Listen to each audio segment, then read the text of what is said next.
Na-miss ko. Na-miss ko.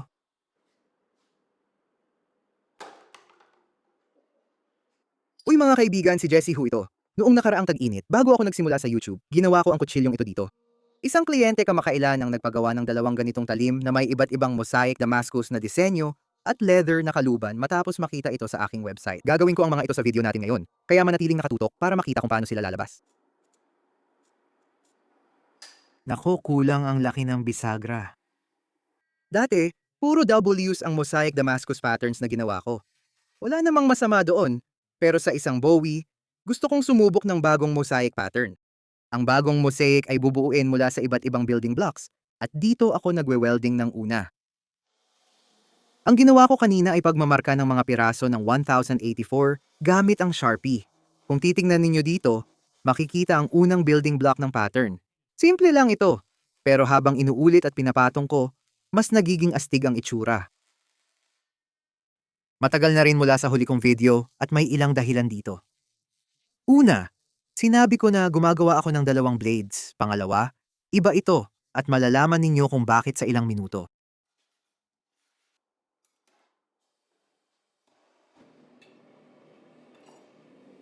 Sige. Yan ang tamang sukat. Kung magdadagdag pa ako. Parang kung maglagay pa ako ng isa pang layer, hindi na kasya. Muli, bago ako magsimula ng forge welding, sinisigurado kong isawsaw ang buong billet ko sa bariles ng Parkes 50. Kung wala kang Parkes 50, pwede kang gumamit ng kahit anong langis tulad ng kerosene o mantika, basta't nagiging carbon soot pag nasunog. Kamakailan lang, marami akong nakitang komento na nagtatanong kung paano ko nabili lahat ng mga gamit na ito. At ilan sa mga pinakakaraniwang hinala ay mayaman daw ang mga magulang ko. O kaya naman nanalo ako sa loto. At ang totoong dahilan ay mga 2 taon na ang nakalipas. Sinuwerte ako na magkaroon ng pagkakataon na sumali sa palabas na Forged in Fire. Hindi ako sumali sa regular na segment kundi sa espesyal na segment na Gladiators of the Forge. Sa madaling salita, ito ay parang tournament style na King of the Table format kung saan kapag nanalo ako sa isang laban, mananatili ako at makikipaglaban pa sa susunod na mga laban. Masyado malaki ang piraso ko.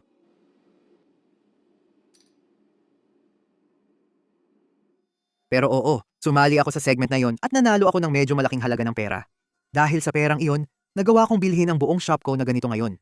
Wala akong kahit alin sa mga tools na ito bago ako sumali sa palabas. Marami pang kwento tungkol sa pagpunta ko sa Forged in Fire, pero sa totoo lang, hindi ko pa alam kung tamang panahon na para ikwento yon. Siguro kung magpakita kayo ng sapat na interes, ikukwento ko ito sa susunod na video.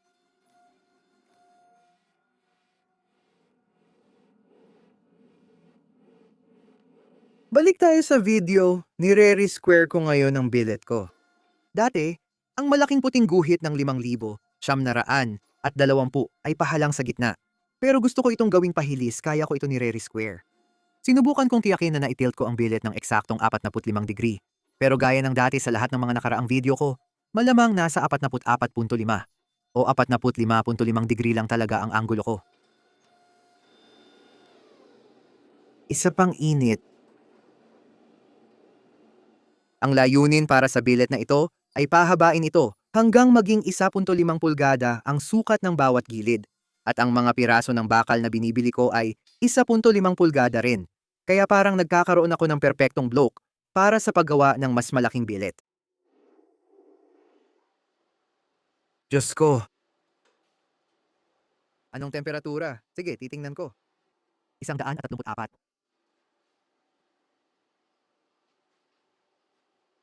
130. Hindi pwede. May naisip akong isang linya pero nakalimutan ko na.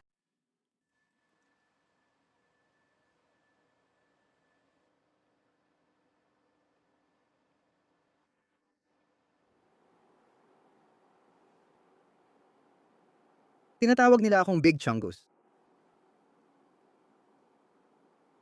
Wala nga akong hangin sa pisngi ko. Ganyan lang talaga kalaki ang mga ito. Tinanggal ang wisdom teeth ko kaya ilang linggo akong di pumasok pero balik na ako ngayon.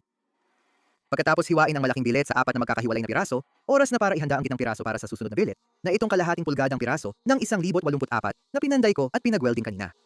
Ito na ang pinakamaliit na bagay na napanday at na-welding ko, At sa totoo lang, mas maliit pa ito kaysa sa hawakan kong stick na talagang kakaiba.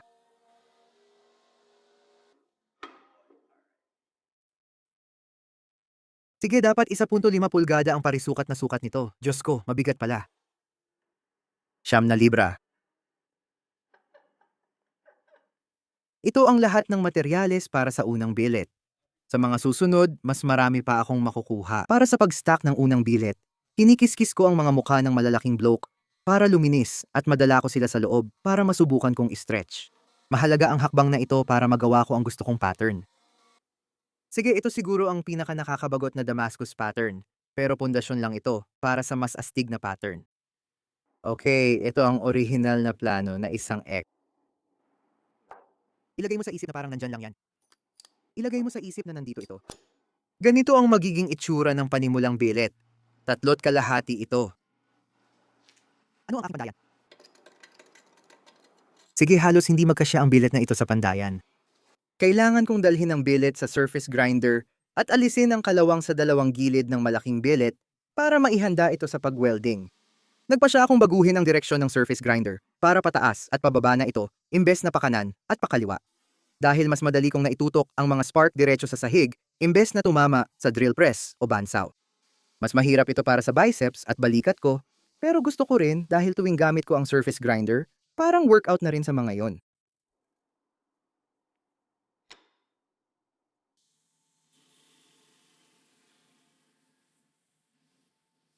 Kahit posible i-welding sabay-sabay ang buong billet, hindi ko naisip na iyon ang pinakamainam na paraan.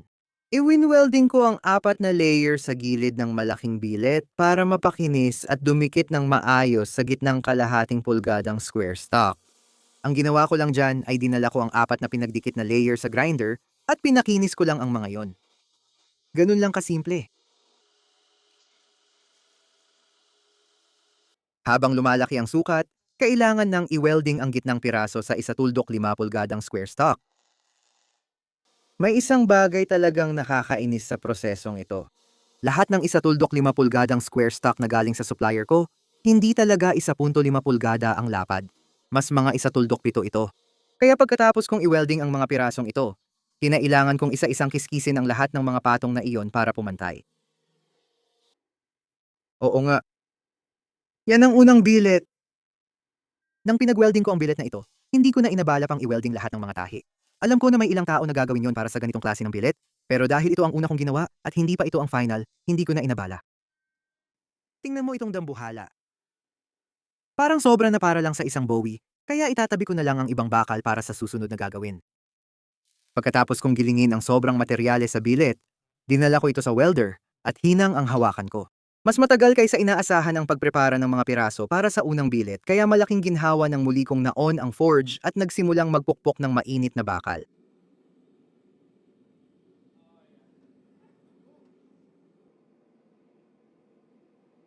Alam ko na bago ko simulan ang forge weld na ito ay lalapad ang billet, pero hindi ko lang alam kung gaano kalaki ang magiging laki nito. Tulad ng nakita mo kanina, lumaki talaga ito ng husto kaya naipit ito sa harapan ng forge. Akala ko nagbigay ako ng isang 16th na pulgada na pagitan, pero mukhang hindi pala sapat yon, kasi lumapad pa ito ng kaunti kaysa doon.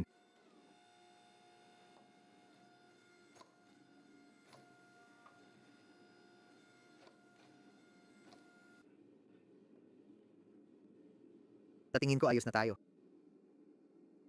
Tinitingnan ko kung may kaunting pagbabago ng kulay sa pagitan ng mga bahagi ng billet. Kung hindi magkadikit ng buo ang dalawang metal, makikita mong iba-iba ang kulay dahil sa temperatura. Pero kung iisang bakal lang, magiging isang kulay lang ang mga linya. At pagkatapos ko itong sipilyuhin, halos pare-pareho na ang kulay nila, na ibig sabihin ay maayos at matibay ang pagkaka-forge weld ko. Hindi ko pa lubos maintindihan kung paano naapektuhan ng agresibong pagpiga ang pagbaluktot ng pattern. Malalaking patag na die ang ginamit ko sa billet na ito kaya minimal lang ang baluktot, pero may kaunting distortion pa rin. Nakikita ko rin sina Salem Straub na gumagamit ng malalaking power hammer at die na sabay tinatamaan ng billet, halos walang distortion. May mga gaya ni Kyle Royer na gumagamit ng hydraulic press para dahan-dahang pisilin, pero walang distortion. Hindi ko maintindihan ang pinagkaiba ng ginagawa ko at nila. Sa buong paggawa na ito, sinubukan ko ang ilang iba't ibang paraan. Pero gaya ng dati, hindi pa rin ako nakarating sa isang tiyak na konklusyon.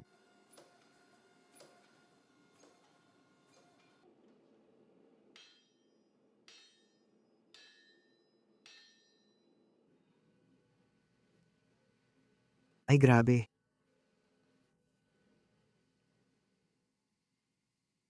Sige, dagdag trabaho pa. Medyo interesante ito. Kasi nag-aaral ako sa Michigan at nararanasan ko ang taglamig doon. Pero sa Arizona naman ako nakatira tuwing tag-init. Kaya parang nalilito ang katawan ko kung ano talaga ang nangyayari karamihan ng panahon. Sa totoo lang, tuwing nagpapanday ako sa Arizona, pawis na pawis talaga ako. 100% ng oras.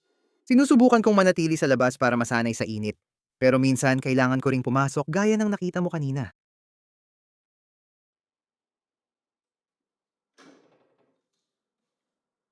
Tulad ng ginawa ko sa huling Forge Weld. At sa bawat Forge Weld pagkatapos nito, itetest etch ko ang mga 1.5 inch na billet na ito. Nagdesisyon akong dalhin ang mga ibabaw sa 120 grit ngayon. Sige, tingnan natin ang unang version ng pattern na ito. Halos pareho ito sa iginuhit ko, bukod sa mga diagonal. Magiging ganito ito pero may mas maraming bar dito. Ang pattern na gusto kong gawin ay basically isang recursive na pattern lang. Yung nakita mong ginawa ko ay yung base pattern ko at para sa mga susunod na pattern, kukunin ko yung base pattern, gagawin ko itong 4 at magdadagdag pa ako ng mga parehong bar sa gitna. Karamihan sa mga hakbang sa billet prep ay pareho lang noong nakaraan kaya hindi ko na kayo babaguhin masyado sa mga detalye. Sinubukan kong mag-eksperimento sa weld beads sa huling billet dahil parang canvas ito at gusto kong gumawa ng kakaiba. Kailangan ko ring siguraduhin na kasya itong makapal na billet, hindi tulad dati. Kahit mag-expand, okay lang tayo.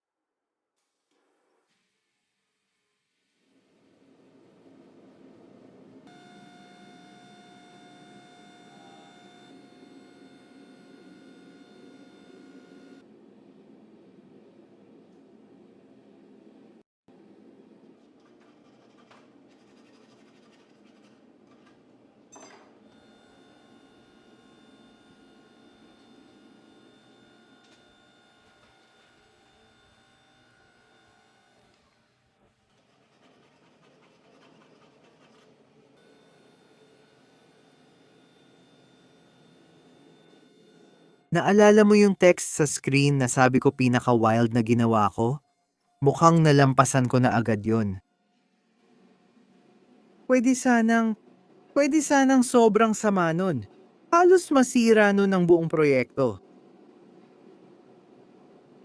Hindi ako sigurado kung mas maganda ang squaring dice kaysa malalaking flat dice para sa pag-set ng welds sa ganitong billet, pero pinili kong gamitin muna ang squaring dice bago flat dice. Naging interesante ito, at parang nagkaroon ng radial distortion dahil tinutulak ng mga gilid ng squaring dice ang gitna ng billet kaysa sa mga kanto. Mas agresibo kung ginamit ang squaring dice ngayon kaysa dati, kaya posible ring nakaapekto yon.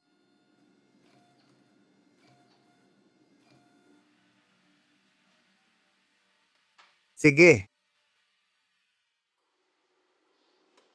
makakagawa ito ng mga 10 hanggang 12 Bowie. Parang malayo pa nga.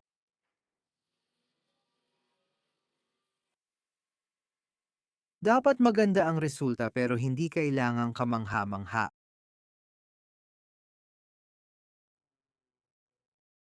Oh, sige. Maganda na ang pattern, pero may isa pang recursive na gagawin. Tapos gagawin ko itong 4 na direksyon. Mas matagal gawin ang mga recursive na hakbang kaysa sa inaakala mo. Karaniwan sa paggawa ng mosaics, nakakagawa ako ng 2 forge weld sa isang araw, kasama na ang lahat ng paghahanda ng billet sa pagitan. Pero dahil sobrang dami ng kailangang ihanda para sa mga billet na to, isa lang ang nagagawa ko kada araw para hindi ako mapagod ng sobra. Kaya yung malalaking flat dice ko sa hydraulic press ay mild steel lang talaga. May option akong kunin sila sa H13 na mas matibay na bakal. Pero di ko kinuha kasi malalaki naman ang mga dice. Habang ginagamit ko ang mild steel na dice, napansin kong mas mabilis na uupod ang harapan kaysa likod ng mga ito. Ibig sabihin nun, kapag pinipindot ko, hindi na talaga siya pantay ang pagpindot. Mas pipiliin ko pa rin ang H13 na dice kaysa mild steel na dice kung uulitin ko. Sige, sana ayos na ito.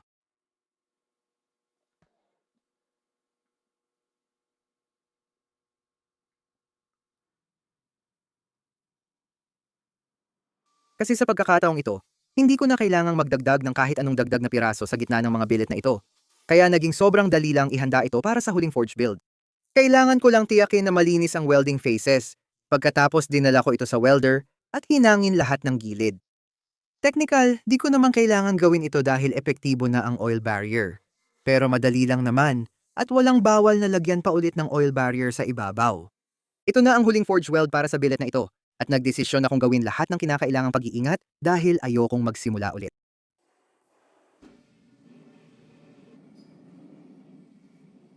Ang dahilan kung bakit pinatabingi ko ng kaunti ang mga weld bead sa gilid ay dahil ayokong makontamina ang bakal ko ng kahit anong mild steel. Kung iniwan ko lang ang mga bead na iyon ng hindi ginagalaw, mapapadiin ko pa sila sa billet at mas mahirap na tanggalin sila sa pag-grind mamaya at mas madidistorbo pa ang pattern ko. Pero kahit ganoon, medyo malalim pa rin ang mga flat weld bead sa billet kaya kinailangan ko talagang maglaan ng oras para tuluyang i-grind at alisin sila sa billet. Maraming ASMR content sa YouTube at para sa akin, ang pagpindot ng mainit na bakal ang isa sa pinakamaganda. Halos 15 minuto na akong nagsasalita kaya mananahimik muna ako at hayaan kayong mag-enjoy sa pagpindot.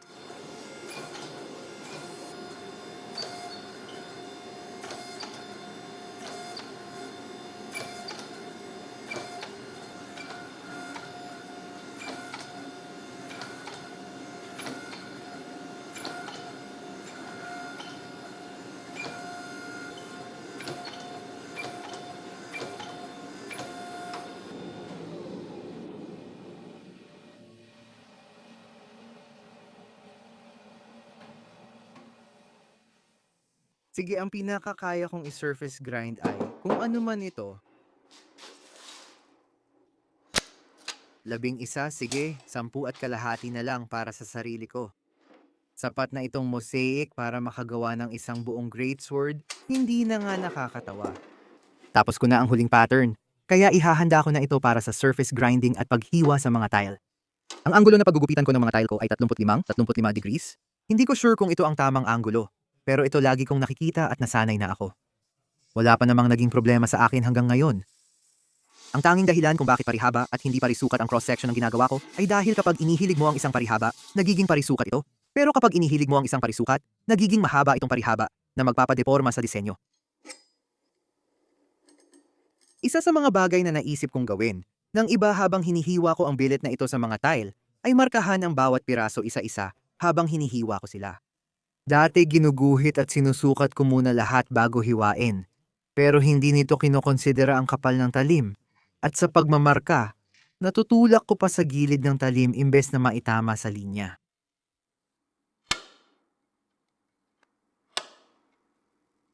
Pantay na ang kapal ng mga tile ko tulad ng nakita mo, pero gusto ko pa ring ipa-surface grind para siguradong patag.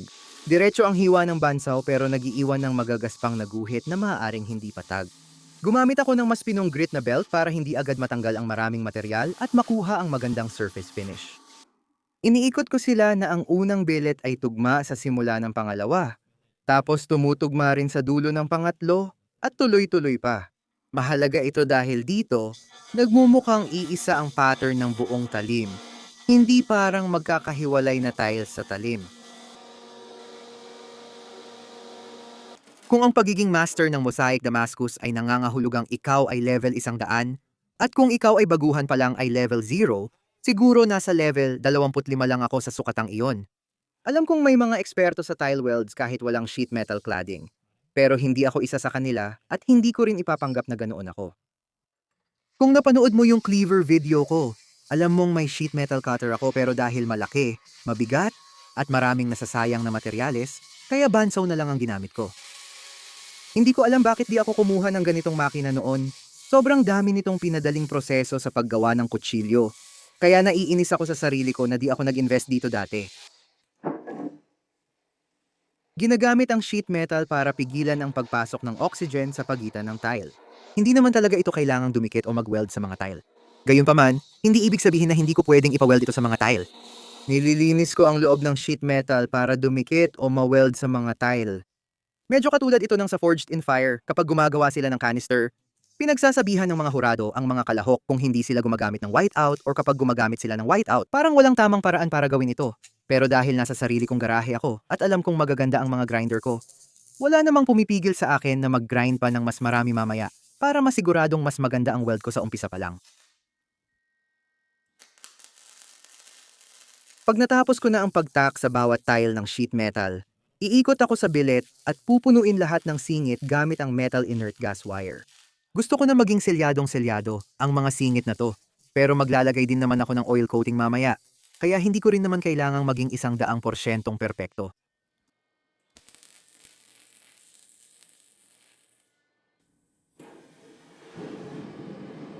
Sinabi ko sa simula ng video na gagawa ako ng dalawang magkahiwalay na Bowie, pero yung progreso ng isa pa lang ang naipakita ko sa inyo hanggang ngayon. Kung ipapakita ko ang buong proseso ng Bowie, abot sa 4 na oras ang video, kaya ayoko. Takanang itaas, ipapakita ko ang footage ng tile welding ko sa unang Bowie, na siya ring pangalawang Bowie. Yung unang Bowie ay gawa sa mosaic Damascus pattern na dati ko pang ginawa, pero hindi ko pa ito na-forge bilang blade. Hindi ko muna ipapakita ang pattern na yon para surpresa sa inyo mamaya sa video kapag i-etch ko na ito. Matapos maset ang unang forge weld sa dalawang mabilis na pasada, dalhin ito sa post vise at simula ng angle grinding sa mga gilid ng weld.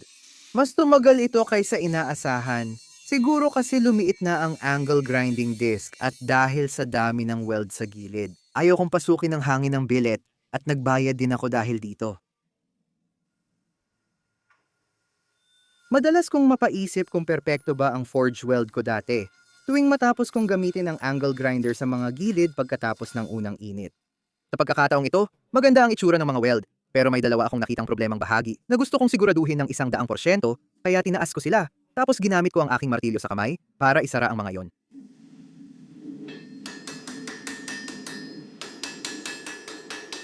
Isa sa mga natutunan ko base sa aking karanasan ay kapag inaayos ang forge weld gamit ang martilyo sa kamay, mas mahalaga ang mabilis na pagpalo kaysa sa malakas na pagpalo.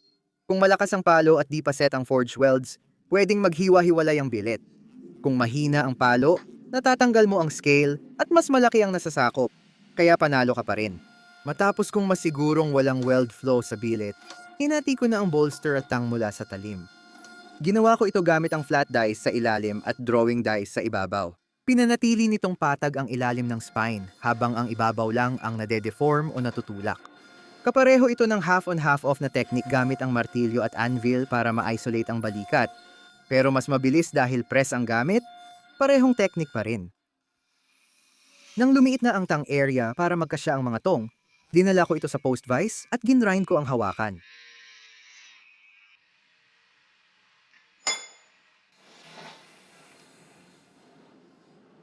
Sa paggawa ng mosaic Damascus, buong tang ay parehong mosaic Damascus, ngunit hindi ito nakikita. Para lang ito sa estruktural na layunin. Iniisip ko kung pwede kong gamitin ang simpleng 1084 at i-forge weld sa ibang mosaic na bakal. Basta hindi ito kakalat sa bolster o talim. At sa totoo lang, makakatipid ito ng marami sa mahalagang mosaic pattern na ginawa ko at mas magiging matibay pa ito ng kaunti.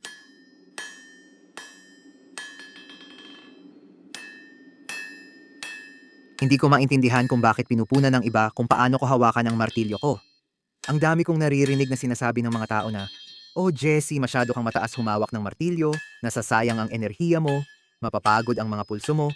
At ang pumapasok sa isip ko kapag naririnig ko yon, ay pareho lang naman ang bilis ng pagtaas-baba ng martilyo ko, kumpara sa mga panday na mas malayo ang hawak. Pero pareho lang naman ang trabaho namin, at nakakatipid pa ako ng pagod sa litid sa ibabaw ng pulso ko. Kaya, may nawawala ba talaga sa akin? Ngayong tapos na ang tangko, sisimulan ko ng pag-isipan ang paggawa ng Bowie. At ang una kong ginagawa para dyan ay pinapanday ko muna ang dulo, pero hindi ang layunin ay gawing matulis ito. Ang bagay kasi sa mosaic Damascus, ayaw mo talagang masyadong ma-deform or ma-distort ito.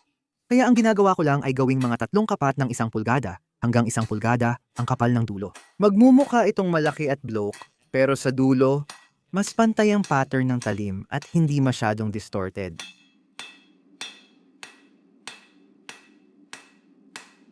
Isa sa mga magagandang bagay sa paggawa ng dalawang talim nang sabay na kailangang magkapareho ay pagkatapos mong i-forge ang una, magagamit mo ito bilang parang stencil sa isip mo para sa pangalawa, at yon ang ginagawa ko dito.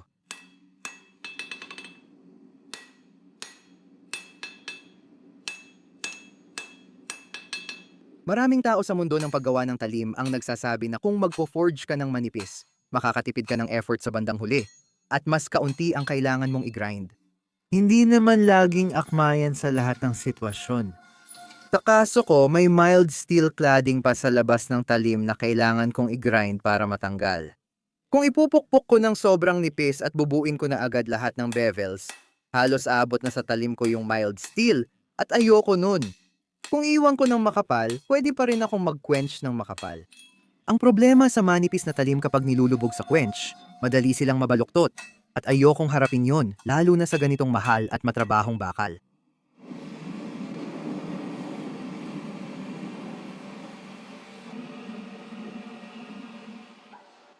Wala nang pandadaya. Ang susunod na hakbang sa paggawa ng dalawang talim na ito ay ang pag-normalize sa kanila. Ang normalization ay karaniwang 3 cycle ng pag-init at pagpapalamig. May 3 mahalagang layunin ang hakbang na ito. Una, pinapantay nito ang konsentrasyon ng carbon sa talim. Ibig sabihin, hindi magkakaroon ng bahagi ng talim na may, halimbawa, 1.1% carbon at ang isa naman ay 0.5. Pantay ito sa buong talim. Layunin din ng normalization na paliitin ang laki ng butil sa bakal. Mahalaga ito sa pangunahing mekanikal na katangian ng bakal. Layunin ng normalization na bawasan ang stress sa loob ng talim. Ang pagbawas ng stress ay pinakakapansin-pansin sa ikatlong cycle, kung saan ito ang pinakamalamig at hindi ito dumadaan sa anumang pagbabago ng yugto.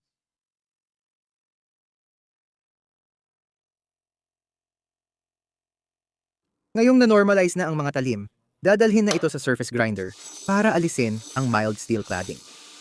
Kapag i-quench ko ang talim na may mild steel cladding, malaki ang posibilidad na mapunit ito ng pahaba.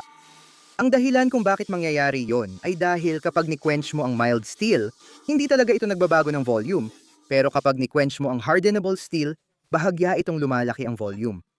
Kung may bagay sa gitna na lumalaki ang volume pero di gumagalaw ang gilid, magkakaroon ng malaking baluktot at bitak.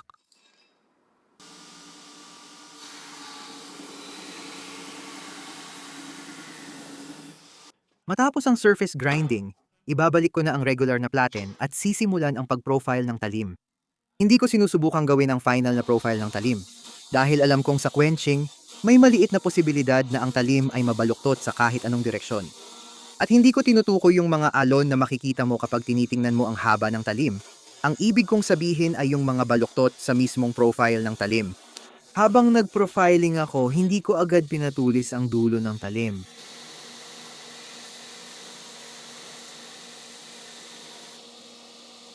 Gusto ko munang i-profile ang paglipat mula tang papunta Ricasso hanggang talim bago ang quench. Sa tingin ko, ito ang pinakamahalagang bahagi ng paglipat sa aktwal na profile ng Bowie.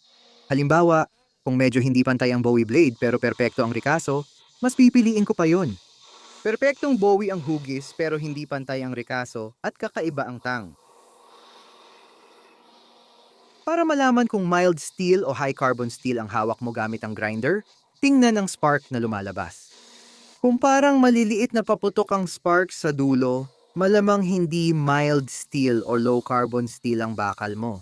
May paraan para i-graph ang porsyento ng paputok sa spark kumpara sa spark na walang paputok para ma-estimate ang carbon content. Pero ang tunay na malalaman mo lang dito ay kung high o low carbon ang bakal. Mahirap tukuyin kung gaano karaming carbon talaga. Isa sa benepisyo ng pag-surface grind ng talim bago mag-rough grind ay nagkakaroon ako ng 2 pantay na surface na pwedeng gawing reference. Halos masisiguro ko na ang linyang nilagyan ko ng marka na nagsasaad ng gitna ng talim ko ay eksaktong nasa gitna ng blade ko ayon sa lahat ng dapat nitong pagbasehan. Kung hindi ko iguguhit ang mga linyang ito at titingnan lang ang gilid ng talim, masisiguro kong tuwid ito. Hindi ko masiguro na gitna ang talim ng blade, kaya mahalaga ang pagmamarka ng linyang ito para matiyak na nasa gitna talaga. Kaya kakaiba talaga ang paggiling na ito kumpara sa dati kong ginagawa. Karaniwan, sinisimulan ko ang bevel sa tamang anggulo na magiging itsura nito sa dulo. Dito nagsisimula ako sa sobrang obtuse na anggulo at maikling simula.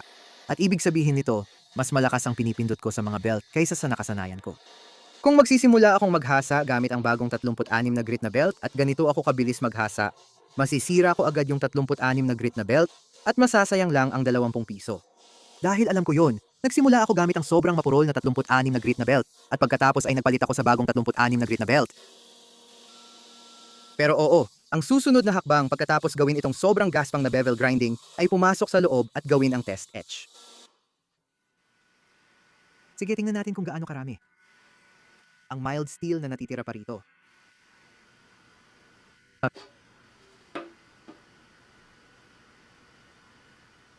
Ano? Ang astig sa test etching, pwede ko... Makikita mo ang mga depekto sa weld. Sa lahat ng dalawang kutsilyo na ito, may isa akong maliit na depekto sa weld. At nasa tamang lugar ito dahil pwede itong kiskisin palabas. Itong maliwanag na bahagi ako. Hindi ko alam kung bakit maliwanag ito. Pero madalas itong palatandaan ng bahagyang depekto sa hinang sa gilid ng tile. Kaya dito karaniwang nagkakaroon ng depekto. Pakiramdam ko sinuswerte ako sa paggawa ng kutsilyo. Kung regular na bowie lang ang ginagawa ko, imposibleng matanggal ang depekto, pero dahil dagger grind ang bowie ko, madali itong alisin kaya hindi ko rin alam.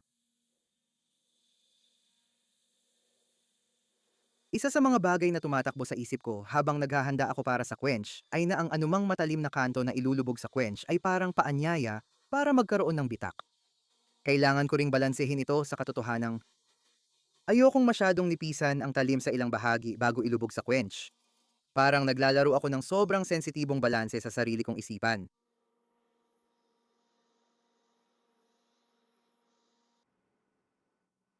May universo kung saan lahat ay perpekto, at may universo na nababasag at kailangan kong magsimula muli.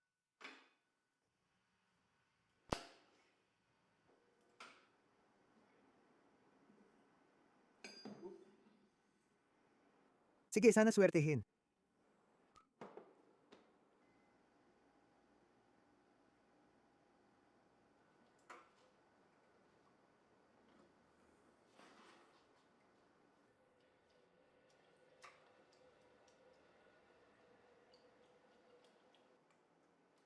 Sa tingin ko maayos naman yon. Mukhang ilalagay ko na sa oven.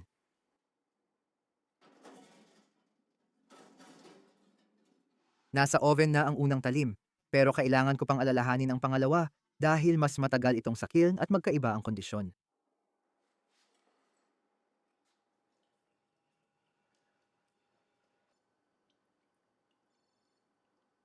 Pwede mo bang pindutin ang button? Ngayon maghihintay tayo.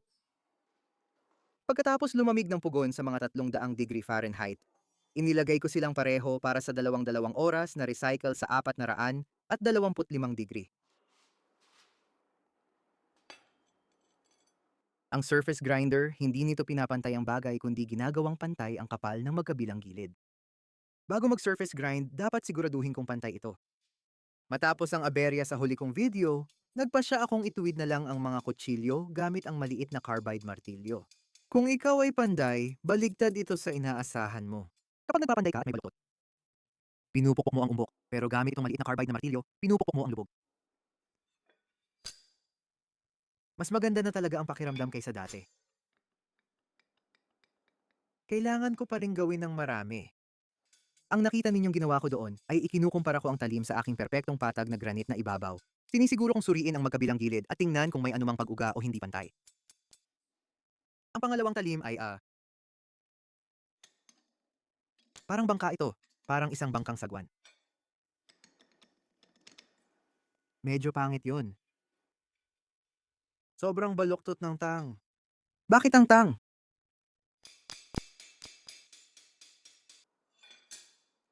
Sapat na ito para sa surface grinding. Ang layunin ng susunod na surface grinding ay hindi mag-alis ng maraming material, kundi umabot sa 100 at 20 grit at pantayin ang kapal ng dalawang blades. Sige, kapal talaga nitong isa. 0.2785. 0.2780. Nasa kalahating libong bahagi ng 1 pulgada yan. Masaya na ako dyan. Ngayon, hindi talaga tungkol sa gamit, kaya gusto kong pareho ang kapal ng mga ito. Hiniling ng kliyente ko ng 2 eksaktong magkaparehong kutsilyo. Kaya kung magkaiba ang kapal ng mga ito, pakiramdam ko hindi ko natutupad ang gusto niya. Para manatili sa tema ng paggawa ng 2 eksaktong magkaparehong kutsilyo, Pinagkabit ko talaga sila gamit ang clamp para masiguradong pareho talaga ang kanilang hugis. Pwede ko itong gawin sa ibang paraan, tulad ng pag-template at pagguhit sa bawat isa. Pero mas mabilis ang ginawa ko at di nagbago ang kalidad ng produkto. Isa sa mga nakakaintrigang bagay tungkol sa Dagger Grind Bowie ay yung gitnang medial ridge nito ay nakadepende talaga sa kung gaano kalapad ang rikaso. Yung medial ridge na yon kailangan talagang eksaktong hatiin ang rikaso. Kapag mas mataas o mas mababa, magiging sobrang kakaiba lang ang itsura nito. Gusto ko ba yon? Sa tingin ko, oo. Kung isa sa mga dahilan kung bakit pinapanood mo ang mga video ko ay para malampasan mo ng kaunti ang learning curve kapag gagawa ka ng sarili mong kutsilyo, mariin kong iminumungkahi na iwasan mo ang ganong pag-iisip.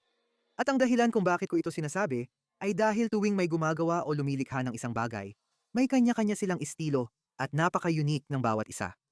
Kaya iminumungkahi ko na imbes na gayahin mo lang ang ginagawa ko, tingnan mo kung ano ang gusto mong makamit at subukan mong hanapin ang mga pamamaraan na babagay sa sarili mong estilo ng paggawa. Hindi ito madaling proseso. Kailangan mong mabigo ng maraming beses at kailangan mong mag-adjust ng madalas. Pero pagkatapos ng proseso ng pagkatuto, magkakaroon ka ng estilo ng paggawa na akma talaga sa sarili mong mga hilig at paraan. Sa bagong center line, panahon ng alisin ang maraming materyales mula sa dalawang Bowie na ito. Palagi akong naging tipo ng tao na mas gusto ang freehand na paggiling, na ibig sabihin ay paggiling ng walang suporta ng mesa o push stick, pero sa totoo lang, gusto kong subukan at matutunan ang bagong estilo ng paggiling para sa proyektong ito. At pagkatapos ng ilang oras ng pagsasanay at pagbuo ng muscle memory, nagustuhan ko rin talaga ito. Mas kontrolado ko ang anggulo ng talim at grinder, at mas kaya kong magbigay ng pantay na presyon sa buong talim. Sa tingin ko, ang susunod na antas mula sa ganitong uri ng paggiling ay ang paggamit ng push stick tulad ng nabanggit ko kanina. Dahil doon ay mas eksakto kong matutukoy kung saan ko nilalagay ang presyon sa talim. Pero medyo mukhang nakakaboring yon at ayoko munang gawin yon ngayon. Bata pa ako kaya pwede pang magpaka-wild paminsan sa paggiling. Pagkatapos kong tanggalin ang sapat na dami ng materyales, oras na para tingnan ang mga bevel sa spine side ng talim. Ang plano ko para sa mga bevel na ito ay hindi naman para patalasin sila kalaunan. Pero kailangan ko pa ring tiyakin na nasa gitna sila ng talim. At kailangan din na manipis sila.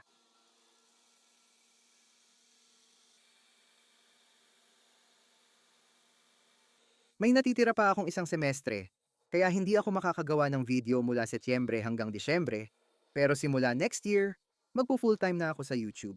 Marami na akong planong proyekto, pero may 4 o 5 oras pa akong walang plano. Kaya kung meron kayong gustong-gusto talagang makita na gawin ko, ipaalam nyo lang sa akin sa mga komento. May isa pa akong maliit na bevel na kailangang i-grind sa talim, yung swedge malapit sa dulo. Delikado talagang i-grind ang swedge na ito dahil hindi ko mailagay ang mesa sa ilalim bilang suporta. At kung mailagay man, haharangin lang nito ang espasyo na kailangan para mapantay ang swedge sa buong haba.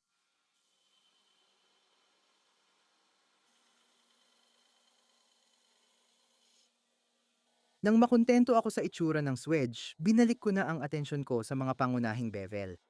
Nag-iwan ako ng kaunting kapal malapit sa rikaso para mamaya, kapag nakuha ko na ang tamang kapal, pwede kong balikan at ayusin ito ng perpekto. Kailangan ko itong gawing 10 thou, pero nasa 50 thou pa lang tayo. Hindi ko tutulis, kaya pwede pa rin itong medyo malapad. O kaya kong gawing 50 daw sa gulugod. Habang pinapapayat ko ang talim sa huling kapal, iniisip ko kung paano gawing perpekto ang plunge lines sa magkabilang gilid. Sa totoo lang, pareho pa rin ang solusyon ko dati. Gamitin ang file guide. Ayan na. Mas gusto ng iba ang bilugan na plunge lines pero mas gusto ko yung matalim na plunge lines. Ang paraan kung paano ko ito nakuha ay sa pamamagitan ng pagdikit mismo sa file guide at diretso sa belt. Nakakatakot pero mabilis at malinis gawin ang mga bagay.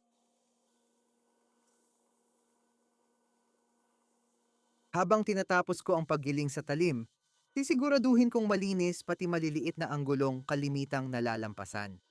Kapag natapos ko na lahat ng iyon, oras na para itaas ang grit ng talim at maghanda para sa mga bagay na hindi lang basta paggiling ng talim na ito. Pinakinis ko ang talim gamit ang 400 grit na Trizac belt na para sa akin ay pinakamagandang finish bago mag-hand sanding. Kahit magaling ako sa grinder, mas gusto ko pa ring linisin ang plunges gamit hand file. Gamit ko ang mga bagong bili at matutulis na maliliit na file, kaya nalilinis ko ang mga plunges. Kailangan nasa gitna yon at kailangan pantay. Malapit na pero kailangan pang ayusin gamit ang mga file. Isa pang maliit na bahagi na kailangan kong siguraduhing malinis ay itong bahagi ng sakong dito. Ginugol ko ang oras ko sa pag-ukit nito gamit ang high grip na sinturon, at sa tingin ko maganda naman ang kinalabasan.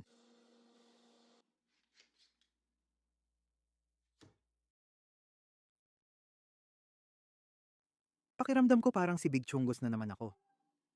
Kaya hindi ko talaga hinahansan ang buong talim ngayon. Ang hinahansan ko lang ay ang rikaso. At iyon ay dahil isusunod ko ng ikabit ang aking gwardiya. At para masigurado kong perpekto ang pagkakabit ng gwardiya ko, kailangan kong magkaroon ng maayos at patag na bahagi para makita kung perpekto nga ito. Ginamit ko ulit ang file guide para siguradong patag ang likod ng rikaso. Maaaring ito ang pinakamahalagang hakbang para masiguradong walang puwang sa pagitan ng gwardiya at ng mismong talim. Isa pang astig na ginagawa ko dito ay pinapamanipis ko ang tangkay sa rikaso. Mahirap mag-file ng kanal na eksaktong paralel sa magkabilang gilid, kaya binibigyan ko ng palugit para hindi na kailangan maging perpekto.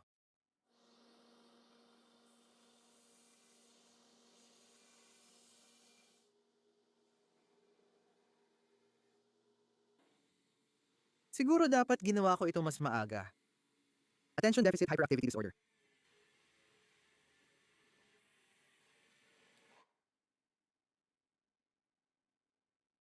Malamang na ito'y isang kahinaan ko dahil hindi ako nag-i-sketcha ng mga bagay, pero kailangan ko talagang tansyahin kung gaano karaming materyales ang kailangan kong gamitin para ma-block out. Gusto ko ng parang ganito, parang ganito. Medyo tumataas ito ng kaunti. Oo, 3 pulgada ng materyales ay sapat na. Sana kaya ng talim na ito na magputol ng stainless. Sa tingin ko hindi ito pumuputol. Sana gumana ito. Sigurado akong kaya ng horizontal bandsaw ko ang stainless, kaso medyo mapurol lang ang talim. Wow, parang 7 taon ko nga ginawa yun. Para maihanda ang guard sa aking tang, dinala ko ito sa grinder at nilinis ang magagaspang na bahagi. Alam ko na may mas magagandang gamit para dito, pero ang belt grinder ang pinakamaayos na meron ako.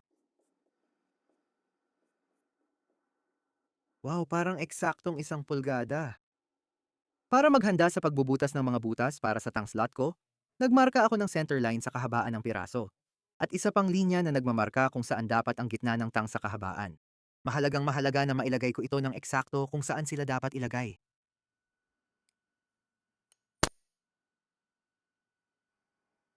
Hindi ako magaling magpukpok pero buti na lang mas maliit ang drill bit ko kaysa sa kailangan.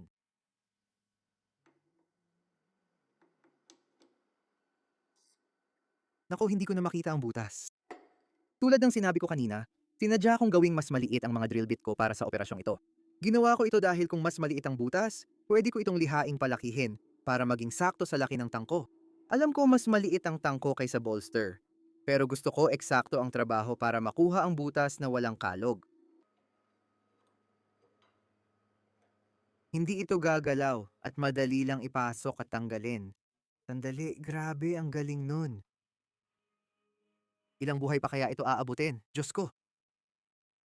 Madalas akong magreklamo na parang kailangan ng maraming buhay para matapos ang mga bagay. Pero ngayon ko lang talaga naramdaman na parang ilang buhay na ang lumilipas habang ginagawa ko ito. Gusto ko ng gilingan, pero ayokong masayang ang pinaghirapan ng iba.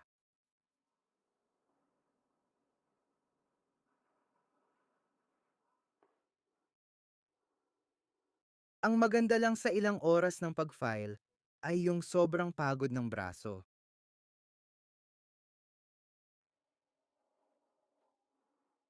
Mukha akong perpekto sa unahan.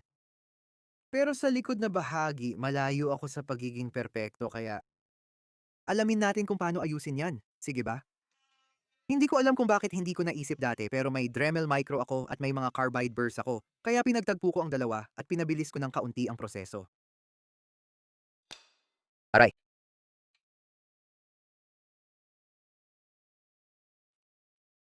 Yung huli, nakausad ako ng 1 4 pulgada. Triple na yon kumpara sa karaniwan kong nagagawa.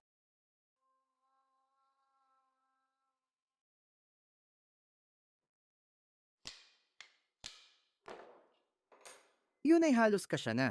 Pero ito rin ang simula ng mahirap na bahagi.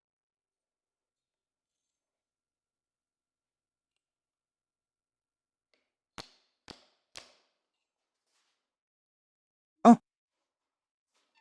ano? 99% ang akma. Ngayon na akma na ang gwardiya, pag-iisipan ko na ang spacer sa pagitan ng gwardiya at hawakan ko. Pinili kong gumamit muli ng tanso dahil ang iba ko lang materyales ay silicone bronze na medyo maputla at copper na hindi ko talaga gusto.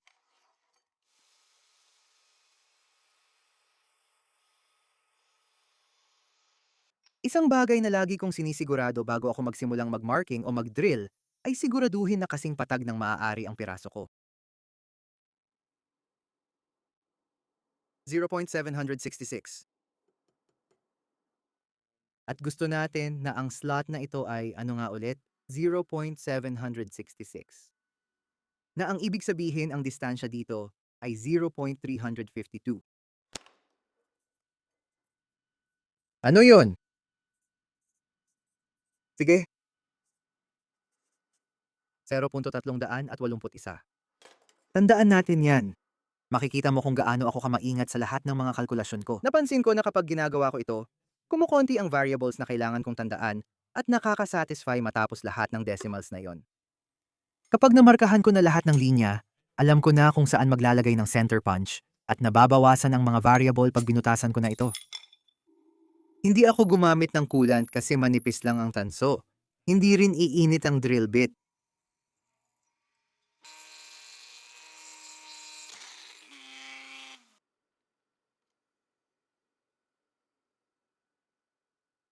Kailangan kong bumili ng fireball bisyo.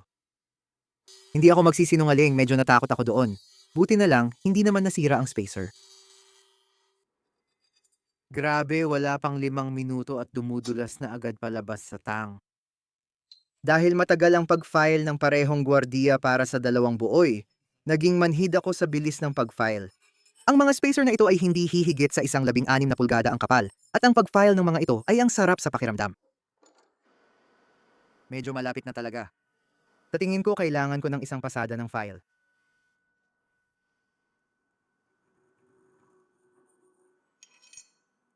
Ayan na. Para sa hawakan, gagamitin ko itong curly koa na bloke. Parang guhit siya ng tigre at parang katulad ng mga bagay na nung bata ka, nag-iiba ng itsura kapag iniikot mo. Yan ang makikita sa mga kulot dito. Para sa isa pang bloke, siguro ito gagamitin ko. Gigi ang tawag dito. Ginamit ko ito sa Bowie na nakita mo kanina, pero ang ganda ng masisikip na kulot. Hindi na ito kailangang stabilize dahil punong-puno na ito ng dagta. Nakapili na ako ng materyales para sa hawakan, kaya lilinisin ko na ito gamit ang grinder at ihahanda para lagyan ng puwang. Kailangan kong siguraduhin na parisukat ang gilid at patag ang ibabaw.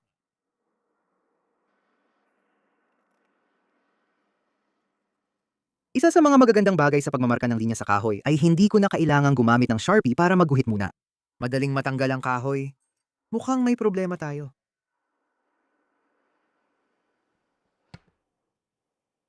Sige, masyadong maikli ito.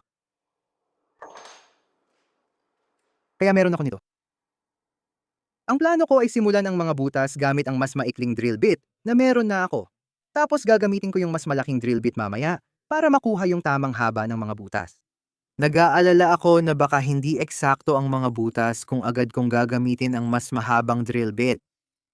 Una kong dinrill ang 2 butas sa gilid, tapos yung gitna ang huli. Delikado ito kasi pag pumasok ang drill bit sa isa sa 2 butas, halos di ko na madrill ng maayos ang materyales.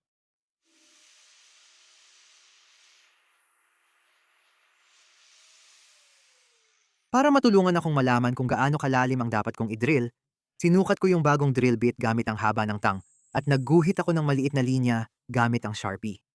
Pag umabot na ang guhit ng Sharpie sa ibabaw ng kahoy, alam kong tama na ang lalim ng butas. Sige, baka hindi pa ito sapat pero hindi ko alam paano ito nangyari.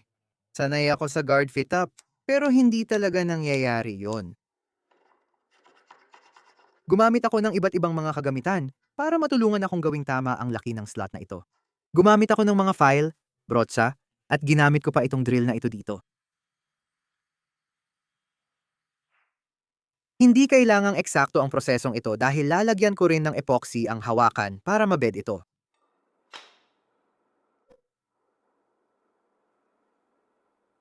Pagkatapos ng 9 na taon ng pagtatrabaho,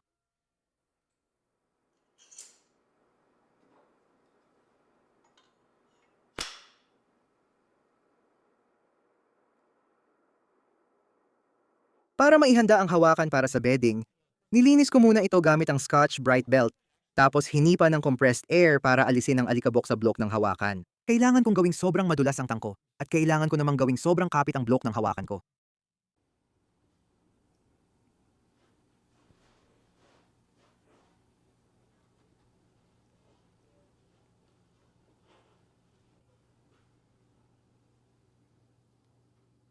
Kahit na na-scotch brite ko na ang tang, didikit pa rin ang epoxy kaya kailangan ko pa rin itong takpan, pati ibang bahagi na tatamaan ng epoxy, gamit ang petroleum jelly o Vaseline. May ilan gumagamit ng paste wax o beeswax pero Vaseline lang gamit ko at di pa ako nabigo.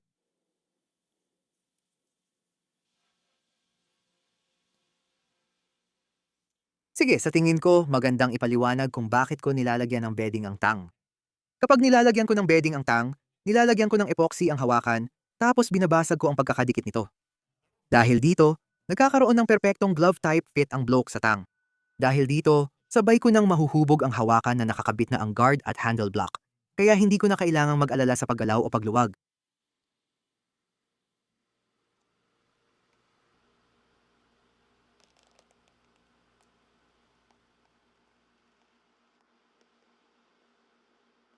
Mahalaga na matanggal ko ang sobrang epoxy sa talim ko.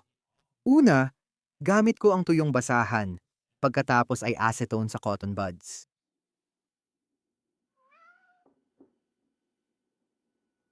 Ano ang gusto mo?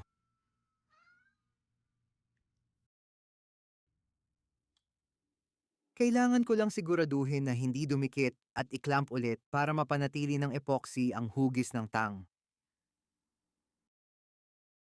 Ngayon na perpekto nang nakadikit ang handle block sa tang, maglilinis na ako at sisimulan ko ng hubugin ang malaking hawakan sa talim ko. Ito. Dito dapat magsimula ito. Dapat diretso lang ang linya. Napansin ko sa puntong ito na ang aking tang slot ay parang mga 1/10 bahagi ng 1 degree ang layo sa pagiging tuwid. Kaya dinala ko ito sa grinder matapos kumuha ng ilang guhit at giniling ko ito ng tuwid. Gusto ko sa disenyo ng hawakan na ito na parang tuloy-tuloy ang rikaso sa buong hawakan. Ang lapad ng rikaso ang sukat ng hawakan ko. Gusto kong magbahagi ng salubin tungkol sa thermodynamics. Sa tingin ko, madalas iniisip ng mga tao na kapag nilubog sa tubig ang mainit na bagay, agad itong lalamig at sasabay sa temperatura ng tubig. Hindi ito nangyayari. Alam ko ito mula sa sarili kong karanasan dahil maraming beses na inilubog ko ito sa tubig, inikot-ikot ng mga 5 segundo, inangat ko, at pagkatapos ay napaso pa rin ang kamay ko dito. Mukhang walang butas o pagbubukas. Ay grabe! Ano?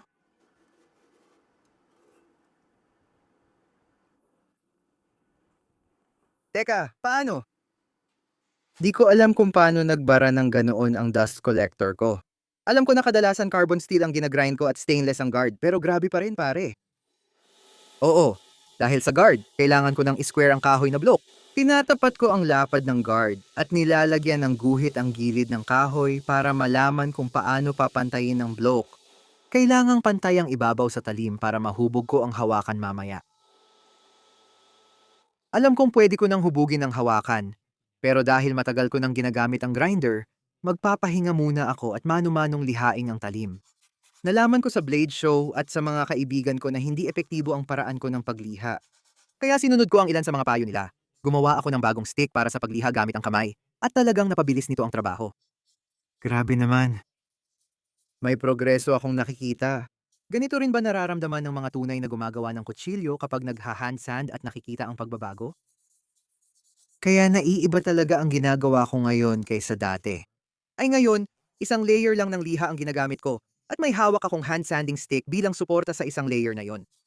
Dati paulit-ulit kong binabalot ang liha sa sanding stick para makatipid ng oras sa pagpapalit. Dahil dito, ang liha ay tumutulong sa isa pa, kaya lumalambot at mas kaunti ang nagagawa. Mas mabilis na gumagalaw, pero parang mabagal pa rin. Nagbago na ang buong desisyon ko.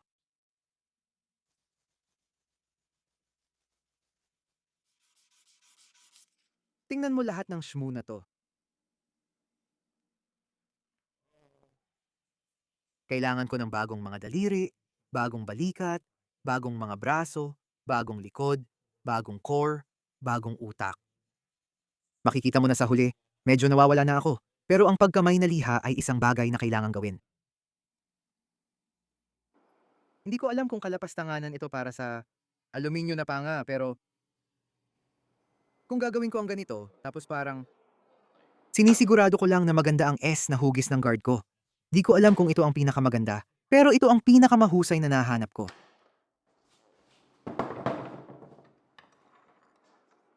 Nakuha ko na ang tamang S na kurba sa teno ng guard, kaya sisimulan ko na ang paghubog ng guard. Una kong tinanggal ang tigi-isang ikasampung pulgada sa bawat gilid ng guard.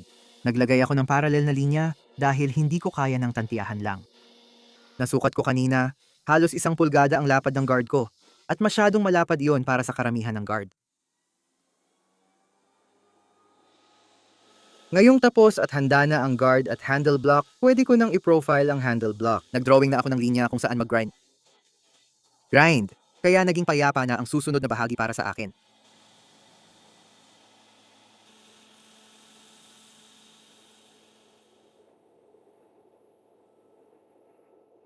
Habang nagpo-profile ako ng hawakan na ito, naisip kong pag-usapan kung gaano katagal mag-record ng voice-over sa bawat video. Sa tingin ko, ang pinakamagandang paraan para gawin ko yon ay sabihin na lang sa inyo kung ilan ang na-record ko para sa aking kanata na video. Nag-record ako ng 812 magkakahiwalay na voice-over track. Yung iba doon ay hindi maganda. Yung iba naman ay maganda pero nag-record ako ng kabuuang 800 na track na medyo nakakabaliw para sa video na ito. Nasa track 878 na ako ngayon. Pero sa totoo lang, dahil medyo wala na ako sa practice at minsan natitisod ako sa sarili kong mga salita.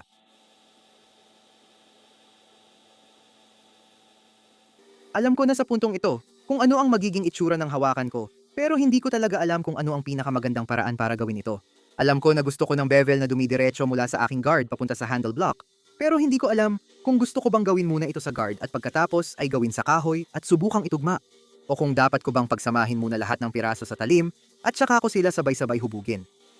Napagpasyahan kong pagsamahin ang dalawang teknik.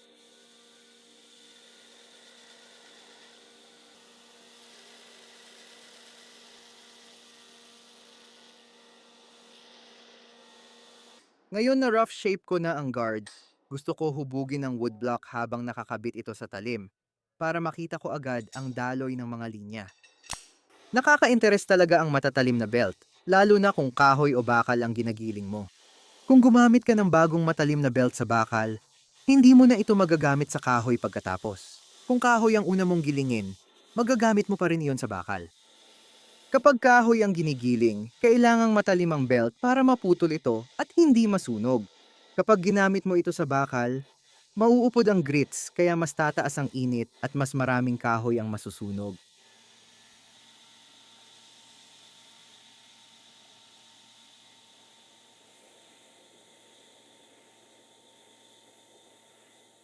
Diskarte ko sa paggiling. Kunin agad ang magaspang na hugis na may matutulis na kanto sa taas at baba ng hawakan. Pagkatapos, babalikan ko ito mamaya at sisimulan kong paikutin o gawing bilog ang mga gilid nito. Kailangan kong maging sobrang maingat kapag ginagiling ko yung bahagi kung saan nagtatagpo ang kahoy at metal. Dahil tulad ng sinabi ko dati, mas mabilis magiling ang kahoy kaysa sa stainless steel. At kung madulas ako at aksidenteng mapatama ang belt sa gilid ng metal, mas malalim ang magigiling ko sa kahoy kaysa sa metal at magkakaroon ng malalim na uka na mapipilitan akong pantayin din ang ibang bahagi.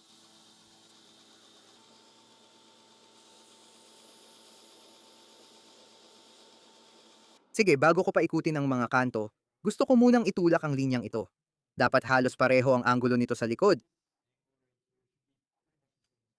At mas mataas ito kaysa sa kabila. Kaya siguro huhubugin ko ito papaloob at tatapusin ko na rin ang kapal sa bahaging ito. Ginamit ko ang gilid ng platen para ihulma ang masikip na anggulo at tiniyak kong bahagyang nakausli ang belt. Nakakatulong iyon para sa mas dikit na anggulo. Pero pagkatapos, gumamit ako ng maliit na wheel attachment. Nabihira ako namang gamitin dahil matagal na wala ito at sanay na akong gumamit ng flat platen sa paggiling. Medyo kakaiba kasi ngayon na meron na akong maliit na attachment at maraming gulong. Parang medyo nahihiya akong hindi gamitin ang mga ito. Pero sa totoo lang, hindi naman talaga para gamitin mo lang ang tool, kundi para magawa mo ang gusto mong matapos. At kung kaya ko namang matapos ang trabaho gamit ang ibang tool ng mas madali at mas mabilis, pakiramdam ko hindi ko naman kailangang pilitin gamitin yon.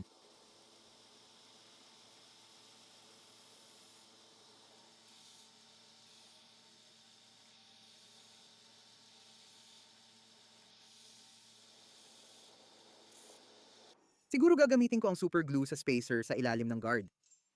Halos wala ng galaw o luwag. Pero may maliit na luwag, mga 1,000 bahagi ng pulgada. At sobra na yon kung gusto ko ng perpektong hugis. Habang nagpapatuloy ako sa aking paglalakbay sa paggawa ng kutsilyo, pakiramdam ko may ilang bagay na unti-unting nakakainis sa akin. Yung spacer ay gumagalaw ng kaunti lang. Halos di mo makita pero nararamdaman. At dati ay, okay lang sa akin, yon mga 1 taon na ang nakalipas. Pero ngayon, dahil sinusubukan kong gumawa ng mas maganda at mas maayos na trabaho, hindi ko na pwedeng palampasin yon. Kaya ginamit ko yung super glue para siguraduhin na hindi nagagalaw. Huwag mag-alala, giniling ko ito ng patag para hindi maapektuhan ang connection ng spacer at guard. Kumpiyansa ako sa paggamit ng grinder pero hindi ko nakuha ang final na hugis na gusto ko. Dinala ko ito sa bagong fireball vise, ginamitan ng file at nilinis ang lahat ng linya. Sa tingin ko sa puntong ito, nakagugol na ako ng parang 20 hanggang 30 oras dito sa mesa na ito, kakagawa ng kung ano-anong pag-file, at sa totoo lang, sobrang handa na akong matapos. Madali rito kasi ako'y kanang kamay. Yung kabilang side, ang awkward talaga. Sana ambidextrous na lang ako. Pero baka masyadong madali na ang buhay nun. Nang natuwa ako sa hugis at nipis ng guard lugs ko, ibinalik ko ito sa grinder. Pero sa pagkakataong ito, imbes na gumamit ng mga belt na may abrasive, ginamit ko ang aking Scotch Brite belts. Nag-iwan ako ng malalalim na gasgas sa guard gamit ang file. Makakatulong ang mga belt na ito para matanggal ang mga yon at mapadali ang pagkamay ng liha.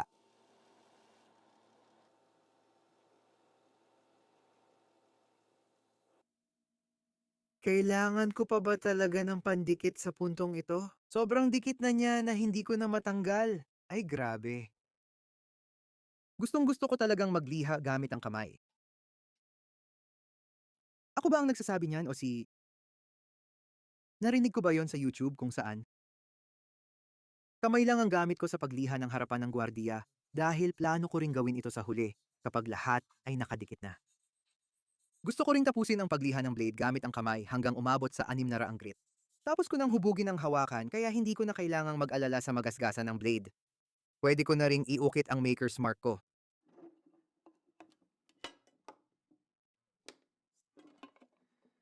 Muli, ito ay isang napakasarap na bahagi kaya mananahimik muna ako sandali.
Sige, diliman natin ito.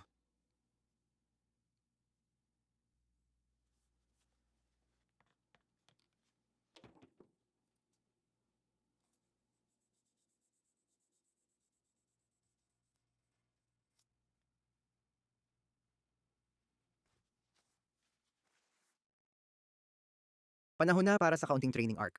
Hindi pa ako nakakagawa ng leather sheath sa buong buhay ko, kaya nagpa siya akong matuto mula sa isang taong marami nang nagawa. Ako si Beef at hindi ko mapigil ang aking mga kamay. Paano kung wag ka na lang magtrabaho at ibigay mo lahat ng atensyon mo sa akin? Si Matt ay mabuting kaibigan, may magaling na aso, at mahusay gumawa ng kutsilyo. Matututo akong gumawa ng sheath mula sa kanya, kaya bisitahin siya sa Aaron Creative Company sa Instagram.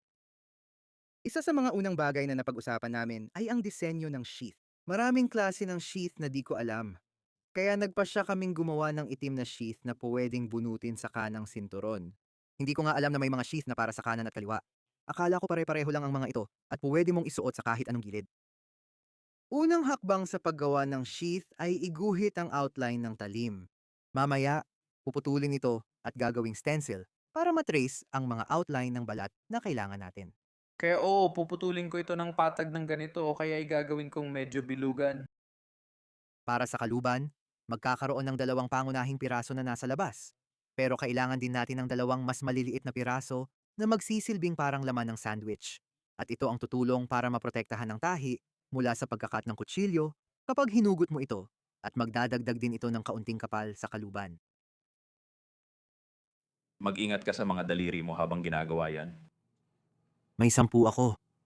Alam ko na may 10 ka. Mas gusto ko talagang umalis ka na dala lahat ng mga yon. Gumamit kami ng bilog na cutting disc sa pagputol, pero sa mas eksaktong hiwa, nagdesisyon kaming gumamit ng gunting. Ngayon, itong gunting na to ay hindi yung karaniwang gunting sa eskwelahan. Hindi sila yung manipis na halos papel lang ang kayang gupitin. Mabibigat at matitibay ang mga to, talagang para sa balat ng hayop ginagamit. Pero dito ko napagtanto na talagang matibay ang balat ng hayop. Kinailangan ko gamitin lahat ng lakas ng mga daliri ko para lang gupitin kahit kaunti. Para lang may idea kayo. Ganito ang itsura kapag si Matt ang naggugupit ng balat. At kung mapapansin ninyo, parang wala lang siyang ginugupit. Parang papel lang. Mukhang kailangan ko ng magkapaltos sa hinlalaki. Ay grabe, oh. Pasensya na pero mukhang magkakapaltos ka talaga sa gunting. Pagkaputol ng mga piraso, ilalapat ko para makita kung kasya ang talim sa kaluban. Dito ko sana tatabasin ang mga piraso kung hindi tama ang hugis. Pero halos tama naman kaya hindi na kailangan masyadong tabasin. Bilang bahagi ng proseso, kailangan kong papulahin muna ang loob ng kaluban ngayon. Dahil kapag nilagyan ko na ito ng contact cement mamaya, haharangin ng contact cement ang dye at hindi ito makakapitan. At ayokong magkaroon ng mga batik sa loob ng kaluban. Gaya ng sabi ko, contact cement ang mas gustong pandikit para sa balat. Hindi ito parang pandikit, kundi parang goma na sumisipsip sa balat bago dumikit sa sarili. Mabaho ito kaya siguraduhing may ventilasyon o magsuot ng respirator kapag gagamitin. Nakakatuwa, ang contact cement ay dumidikit agad sa sarili kahit di pukpukin, pero mas didikit pa pag pinukpok. Kaya ginamit ko itong rubber mallet na meron si Matt upang pukpukin lahat ng mga tahi para maging handa na ang mga dikit ko para sa susunod na hakbang. Sunod, dinala ko yung pinagdugtong na piraso sa belt grinder at tinabingi ko ang mga gilid.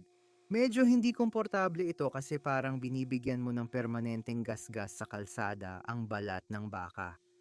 Lalo pang totoo ang sinabi ko tungkol sa matatalim na belt kapag balat ang giniling. Hindi lang kahoy. Kung hindi matalas ang belt mo, madaling masunog ang balat at hindi ito napuputol ng maayos. Nauubos na ang oras kaya ipinakita na lang ni Matt agad sa akin ang natitirang hakbang para alam ko na gagawin pag-uwi. Sige, gawin na natin ito. Sa puntong ito, gagamitin ko ang tool para iguhit ang frame ng stitching lens na babalatan ko. Hindi ko sinusubukang maghiwa ng kanal, sinusubukan ko lang na idiin ang balat para markahan ang kanal. Sige, ngayon papalitan ko na ito ng panghiwang gamit.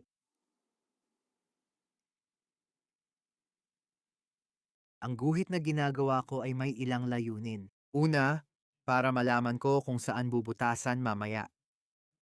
Pangalawa, dahil makapal ang tahi, tinatanggal ko ang ilang material para hindi masyadong nakaangat ang tahi kapag tinahi ko na. Nakakasatisfy talaga ang prosesong ito at parang kiniliti ang utak ko. Gagawa ako ng 2 linya ng tahi kaya iikot ko bawat gilid ng 2 beses. Sigurado akong medyo sobra na ang 2 linya ng tahi para sa isang sheath na ganito. Pero gusto kong tumagal ito ng henerasyon at makakatulong ang 2 linya ng tahi para masiguro ko yon. Ang kasunod na hakbang ay paglagay ng texture sa labas ng sheath. Pinupunit ko ito dahil kailangan kong magkaroon ng matigas na likod laban sa piraso na tinatry kong lagyan ng texture. Malagkit pa rin ito, maganda naman.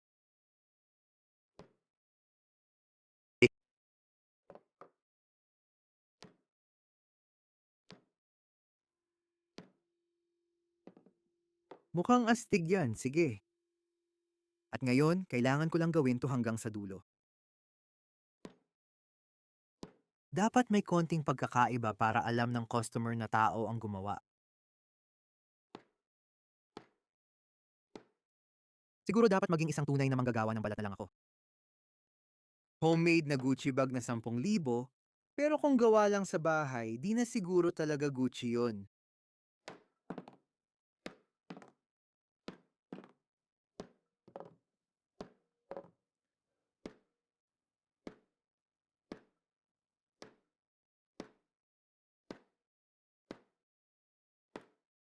Ngayong tapos na ang paglalagay ng texture, oras na para pag-isipan ng belt loop. Gumamit ako ng mas manipis na balat kaysa sa iba para madali itong matupi at maging dalawang patong. Sa tingin ko, gusto ko na ang belt loop ko ay umabot ng mga 2 pulgada sa taas ng ibabaw ng sheath.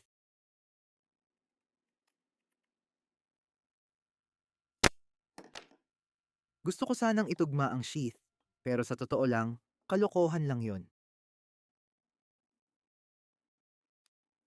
Tanga ka at walang may gusto sa'yo.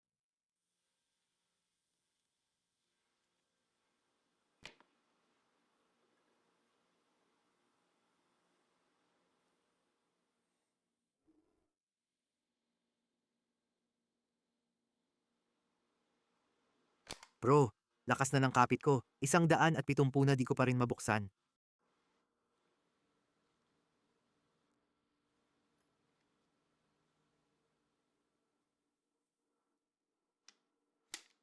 Sa tingin ko, di ko naman kailangang lagyan ng contact cement ito, pero gusto ko na bawat dugtungan ng leather ay may contact cement at tahi. Sana makatulong ito para tumibay ang sheath sa pagdaan ng panahon.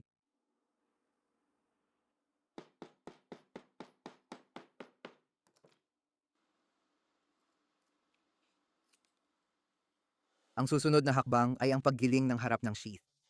Gusto ko na ang labi ng sheath ay tumapat sa harap ng guard at halos parang sukat na sukat ang pagkakapasok. Sa palagay ko, makakatulong ito sa itsura ng piraso at kahit matrabaho, sulit din.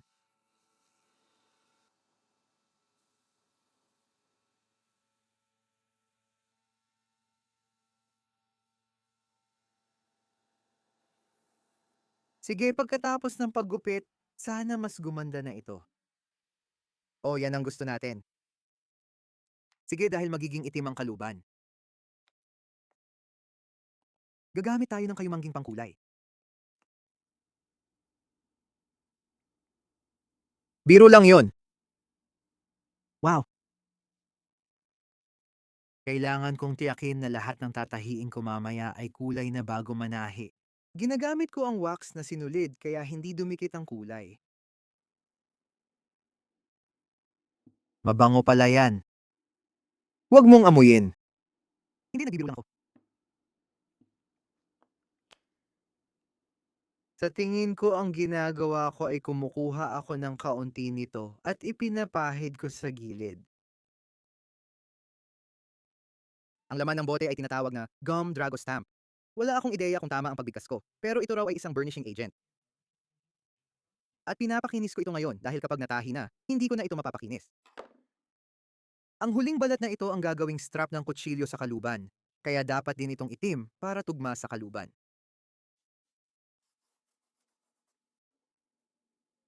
Kapag nilagyan ko ito ng carnauba cream, mas kikinang pa ito ng kaunti kaya hindi natin kailangang mag-alala masyado tungkol dyan ngayon. Kasi matte finish pa lang siya. Gets mo? Matte finish. Ipinagmamalaki ko yon. Gusto kong samantalahin ang pagkakataong ito para humingi ng paumanhin sa lahat ng corny na biro na sinabi ko sa nakaraang 5 minuto. Parang gusto kong isisi ito sa paglanghap ng contact cement pero di ko alam kung sapat na dahilan yon. Sige, balik na tayo sa paggawa. Sa wakas, ikakabit ko na ang strap sa kaluban. Una, gumamit ako ng lapis at pinaglaruan ko muna ang layout ng kaunti. Tapos nilagyan ko ng contact cement ang parehong piraso, pinagdikit ko gamit ang martilyo. At sa wakas, pwede ko nang simulan tahiin ang mga piraso. Hindi talaga ako isang leather worker, pero alam ko rin na marami sa mga nanonood sa akin ay posibleng marunong sa leather work. Kaya kung may mga tips kayo na pwede ninyong ibigay sa akin sa comments, pakilagay lang. Gusto kong matuto hanggat kaya ko. Nagmintis ako. Nagmintis ako. Ang gamit na ginagamit ko dito ay tinatawag na stitching punch. Ito ang bagay na gumagawa ng butas para madaanan ng tahi mamaya. Mayroon akong dalawang ganitong punch. Isa na may 4 na tinidor at isa na may 2 tinidor. Ang may 4 na tinidor ay para sa mas mabilis na paggawa ng maraming butas ng sabay-sabay. Pero ang may 2 tinidor ay mas maganda para sa mas masisikip na kurba. Bakit mas mahirap gawin yon kaysa inaasahan? Ang susunod na gamit na ginagamit ko dito ay tinatawag na stitching awel. Yung punch ay gumagawa ng butas, pero hindi nito tuluyang tinatagos ang lahat ng butas. Kaya kailangan kong balikan at itulak ang awel sa bawat butas bago ko ito tahiin. Ang bagay na ito ay sobrang malagkit, grabe.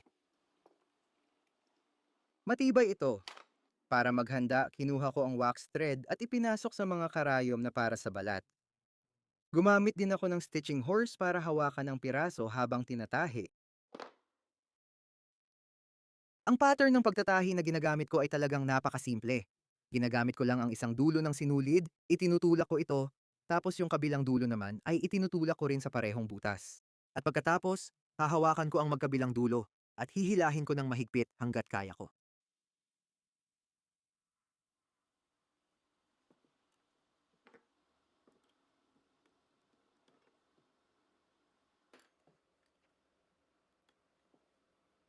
Dapat ay naglaan pa ako ng mas maraming sinulid para sa sarili ko, pero sapat na rin ito. Mas madali itong hilahin kapag mas marami akong sinulid.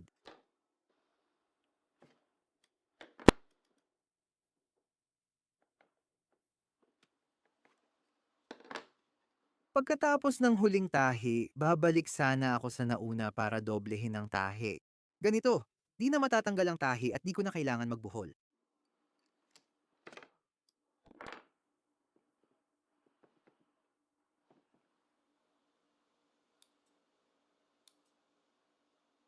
Natahi na ang strap, ngayon tahiin na ang belt loop.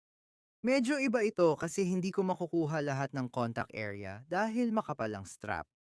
Para ayusin, ginawa ko ang tipikal na ginagawa ng mga panday, pinupukpok ng martilyo.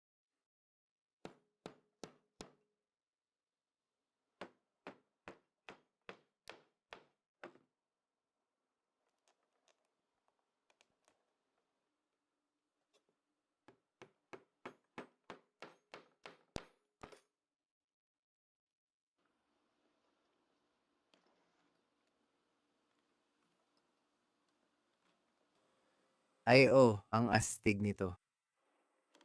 Gusto ko ulit itong itago. Pagkatapos tahi ng belt loop, inisip ko ang pagsara. Kailangan ng butas sa gilid ng kaluban, pero masyadong malalim para sa hole puncher. Baka mali ang gamit ko kaya medyo nasira, pero nagawa ko pa rin ang butas.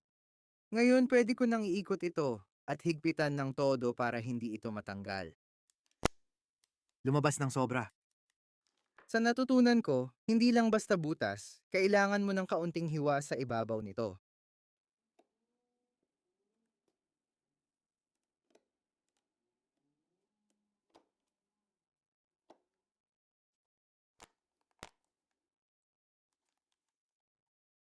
Sa lahat ng iba pang natapos na, kasama na ang mekanismo ng pagsasara.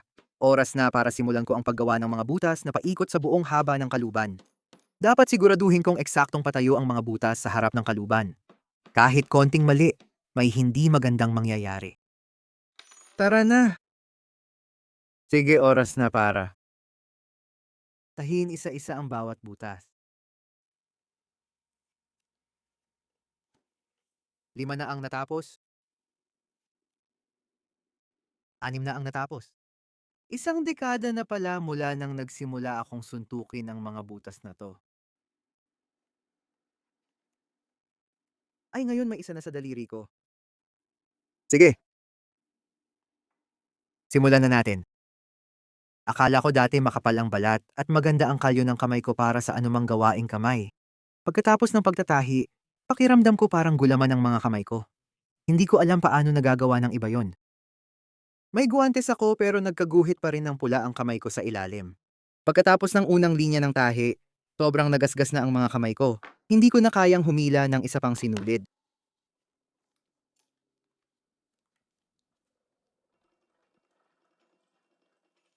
Pare, ano?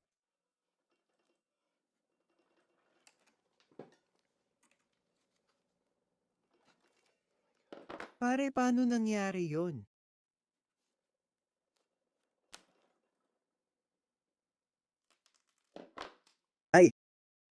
Sige, tuloy na tayo sa ikalimang karayom para sa araw na ito.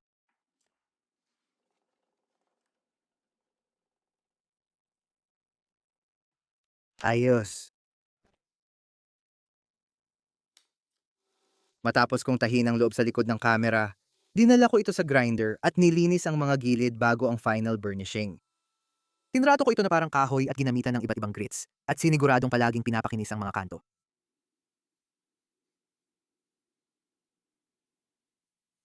Pagkatapos kong kulayan ng itim ang mga gilid, naglagay pa ako ng mas maraming gum tragusan at pagkatapos ay ginamit ko ang piraso ng kahoy na ito para i-burnish ang lahat ng gilid. Naglaan ako ng oras dito dahil naniniwala akong nakakatulong ang makinang nagilid sa itsura ng piraso. Sobrang saya ko, hindi ko talaga maipaliwanag sa salita. Tingnan mo yan! Matapos kong gawin ang pangalawang kaluban sa likod ng kamera, oras na para ibalik ang atensyon ko sa talim. Inihahanda ko dito ang hawakan para lagyan ng tansong palamuti. Gagawin ko ito para pag nilagay ko na ang stainless steel pin sa dikit na talim, di ko na kailangan mag-drill sa bakal. Kailangan ko lang mag-drill sa tanso na mas madali kaysa bakal. Masasabi kong talagang nakabaon na yun doon. Pagkatapos pakinisin ang tanso sa tang, handa nang tapusin ang hand sanding ng talim at maghanda sa pag-etsa. Lumang sabon panghugas ng pinggan lang ang gamit ko sa paglilinis ng talim. Dati akong gumagamit ng degreaser at acetone pero di laging epektibo. Ang sabon lang talaga gumana. Sige. Medyo kinakabahan ako. 2 minutong timer.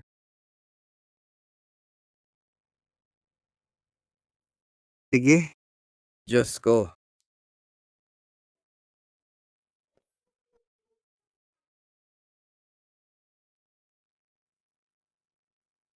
Sandali, in-neutralize ko to. Grabe ang galing ko, Diyos ko. Kung natatandaan mo, ito yung pattern na hindi ko ginawa kamakailan kundi 1 taon na ang nakalipas. Nang nakita ko ang final na pattern sa blade, hindi ko maipaliwanag sa salita.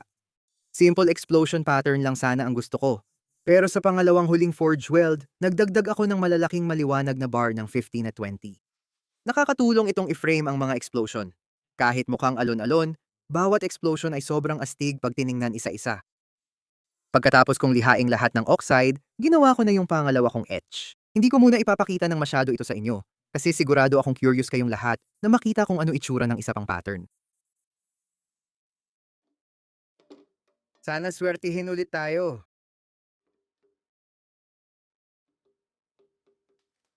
Sige. Uy! Ano? Alam mo yung eksena sa One Punch Man na may malaking barko na parang labyrinth? Hindi ba parang ganito rin? Sigurado akong 5% lang ng viewers ko ang gets ang reference, pero para sa kanila, sana nagka-sense ito. Oh, pinapakinis ko ulit ang oxide para sa susunod na pag-etch. Gaya ng sabi ko sa video tungkol sa katana, ang pangalawang etch ay para sa lalim ng pattern.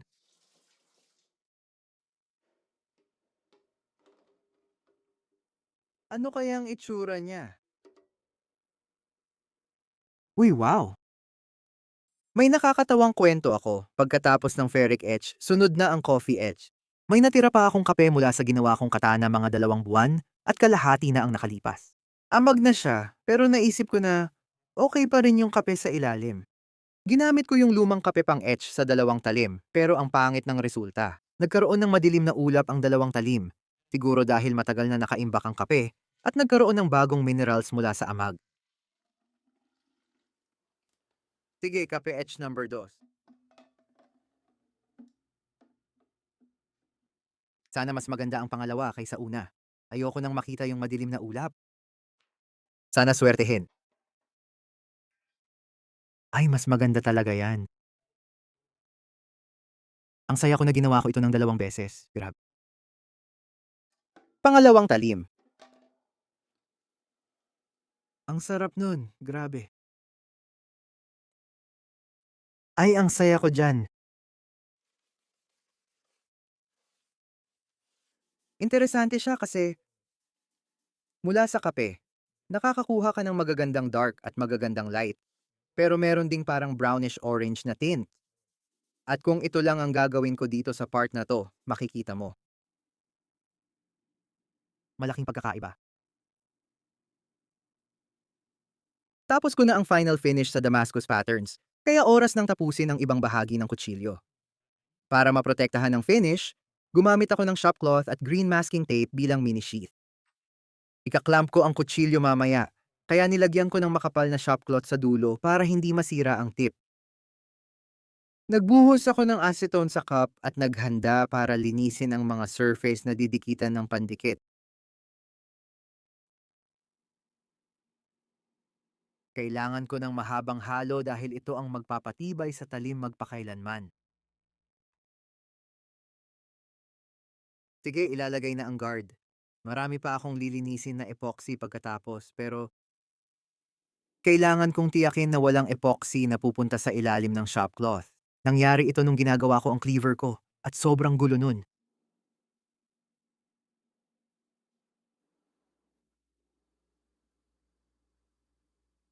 inayos ko na ang tang kanina kaya mahirap ipasok ang handle block para sa huling dikit ng pandikit. Dahil sakto ang pagkakasuot, nahirapan lumabas ang epoxy mula hawakan palabas at papunta sa basurahan.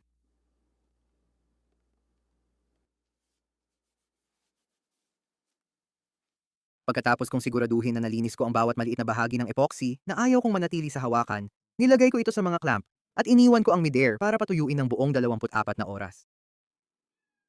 Matapos tumigas ang epoxy, inilagay ko na ang huling piraso ng puzzle, ang stainless steel na pin ko. Makikita mo, tanso ang lumalabas, hindi seal shavings, at madali itong butasan kaya natutuwa akong nilagay ko ito sa tang. Sa susunod, alam kong may konting puna dito, pero super glue talaga ang ginamit kong pandikit para ilagay ang pin sa hawakan. Sa totoo lang, hindi kailangan ng mahigpit na kapit sa pin, at mas matigas tumuyo ang super glue kaysa epoxy. Epoxy ay laging medyo malagkit kahit matagal na, habang ang super glue tumitigas parang bato.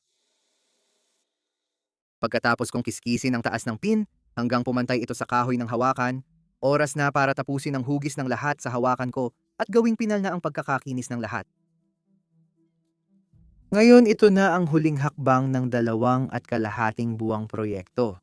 Gusto ko sanang madaliin at tapusin agad ang produkto. Pero alam kong di magiging maayos ang resulta, kaya naglaan ako ng oras.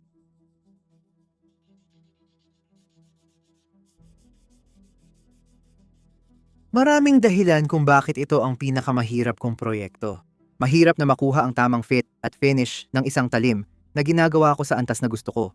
Pero mas mahirap pa ng ilang ulit ang magawa ito sa dalawang magkaparehong talim na parehas ang kalidad ng fit at finish. Masaya ako sa resulta ng dalawa at excited na ipakita sa inyo ang Mosaic Damascus Bowies.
Ayan na.